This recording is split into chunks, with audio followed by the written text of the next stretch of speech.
السلام عليكم، كي دايرين؟ لاباس عليكم؟ نتمنى ان شاء الله تكونوا بخير وعلى خير وفي احسن الاحوال. فيديو جديد ونهار جديد. اليوم بغيت نصايب بسيطلات بعجينه المسمن. كيجيو زوينين كتجي واحد العجينه اللي رقيقه بزاف، ما كتجيش غليظه. بالنسبه للعجينه خديت جوج لايف اونس ديال الدقيق، غادي نزيد عليهم شويه ديال الملحه وواحد معلقه صغيره ديال الخماره حمراء وشويه ديال الزيت، تقريبا جوج معالق كبار اولا ثلاثه. صافي كندير الماء الكافي، كنخليها كتعجن. ضروري كنخليوها كتعجن باش كتدلك مزيان وكتولي ديك العجينه ما كتكونش قاصحه بزاف وفي نفس الوقت ما كتكونش من هذا خفيفه بزاف. صافي هنا راني خليتها كتعجن، غادي ندوز باش نوجد الحشوه. بالنسبه للحشوه راني درت البصلاصه كتقلى شويه كتشحر. على ما كتبدا هكا كدبال كنزيد عليه شويه ديال الملحه، شويه ديال البزار، شويه ديال السكينجبير وشويه ديال الخرقوم. راه كندير غير راس معلقه من كل حاجه. غادي نزيد واحد شويه ديال القرفه، هذه كتجي حلوه هاد الحشوه هذه.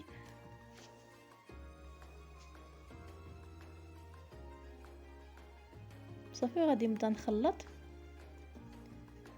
على ما تدخل ليا ديك العطريه في البصله. غادي نزيد هنا واحد كاس ما عامرش ديال عصير الليمون. هاد الخطوه كتبقى اختياريه، من الاحسن العصير ديال الليمون الا كان حلو من الاحسن باش ما كيجيش هكا حامض، كيعطي واحد النسمه زوينه. في الاخر كنزيد واحد جوج معالق هكا ديال السكر سنيده باش كتجينا هاد الحشوه حلوه وكتجي زوينه في المذاق. صافي وكنبقى كنحرك، انا كنجهد شويه البوطه باش ديك العصير ديال الليمون كيتشرب ما كيبقاش كاع نهائيا. صافي كنزيد في الاخر شويه ديال الكفته وكنبقى كنحرك هكا حتى كتفرزت ديك الكفته مزيان. ولما كيدخلها الطياب صافي وكنطفي عليها كنخليها تبرد.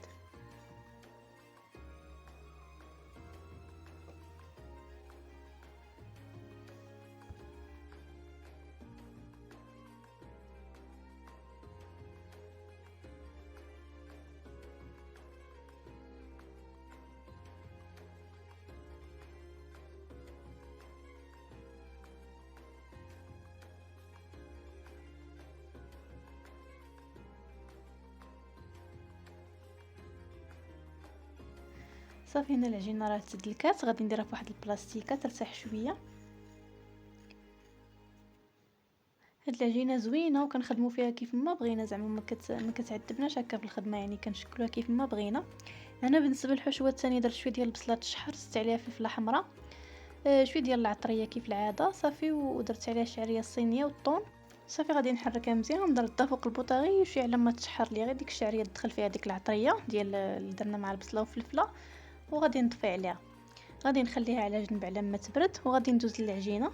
صافي بالنسبه للعجينه غادي نقسمها على 3 ديال الكرات هكايا كبار شويه بهذه الطريقه هذه، بحال العجينه ديال المسمن.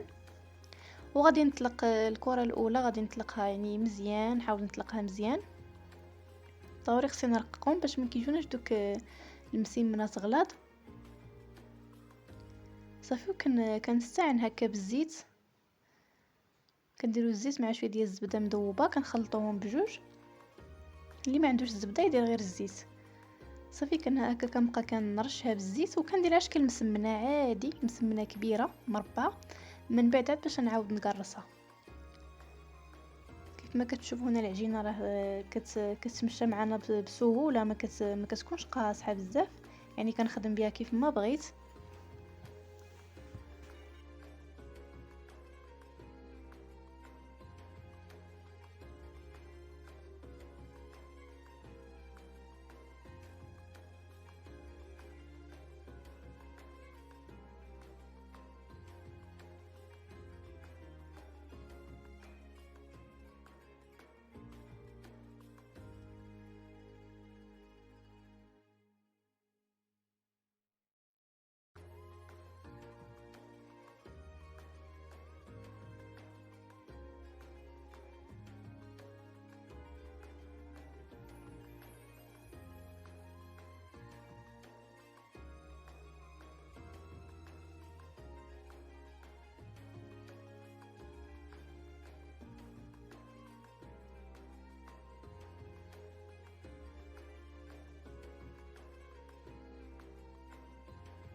صافي من بعد ما كملت مسمنات ب3 درتهم هكايا مربعين.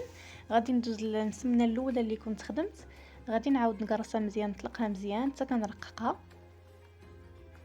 وكناخذ هكا واحد الموس اولا جراره ديال البيتزا. من الاحسن تكون جراره ديال البيتزا حيت الموس كيعذب وما كتقطعناش العجينه هكا مزيان.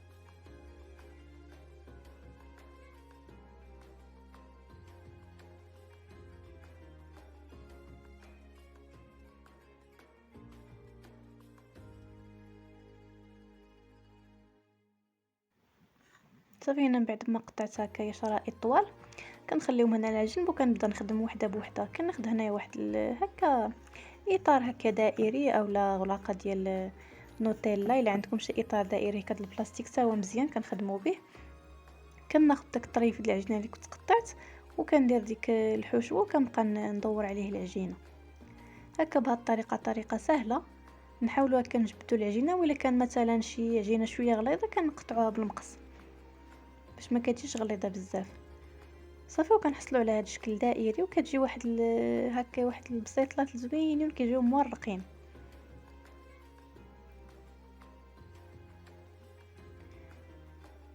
كيف ما قلت لكم ملي كتكون مثلا شي عجينه هكا غليظه في الجناب كنحيدوها هكا بالمقص. صافي ديك العجينه راه ما تضيعش، يمكننا اننا نجمعوها ونعاودو عاوتاني نستعملوها. وكنستمر هكا بهذه الطريقه. بالنسبه عاوتاني الحشوه الثانيه غادي ندير على شكل بريوات.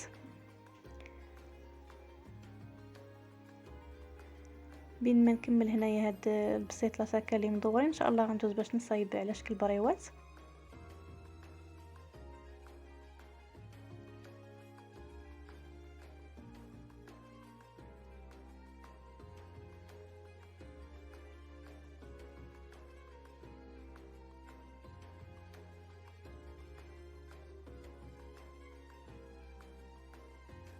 بالنسبه للبريوات يعني كنقطعهم هكا شويه شرائط رقاق صافي، وكنبقى ندير الحشوه في الجناب هكا وكنديرها على شكل مثلثات.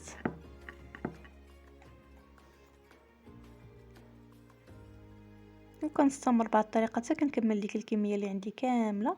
كيف ما قلت لكم العجينه راه كتكون ساهله يعني كنخدموا بها كيف ما بغينا.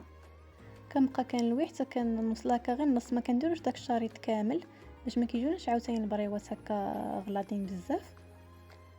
كنديرو غير النص. وبالنسبه للعجينه اللي كتبقى راه ما كضيعش، كنحاول هكايا نعاود نطلقها بيديا بديك الطريقه كيف ما كيبان.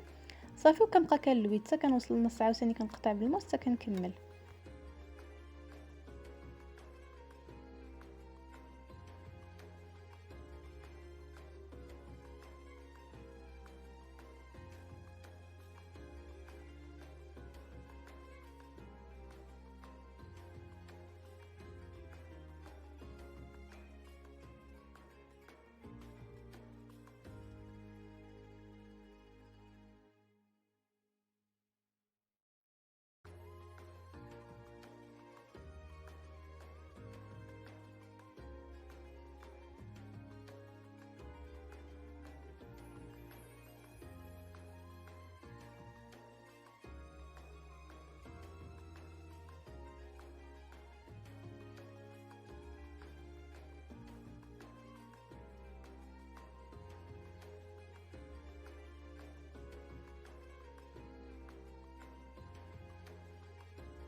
صافي في الاخر كندهنهم بالصفر ديال البيض وكندخلهم يطيبوا في الفران حتى هكا يتحمروا لينا. من بعد كنرشوا ما كتزين كيبقى اختياري، رشيتهم شويه ديال السكر كلاصي وغادي ندير عليهم خطوط ديال القرفه.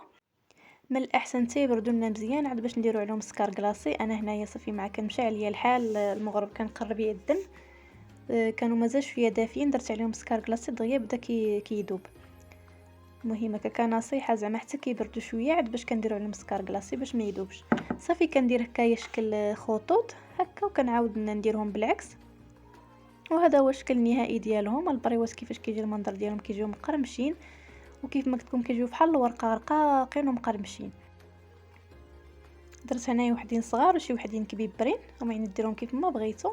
وهادو هما البسيطلات الحلوين اللي كنت درت بالعماره ديال البصله والعصير ديال الليمون، كتجي زوينه. نتمنى يعجبكم الفيديو ديال اليوم، خليتكم على خير.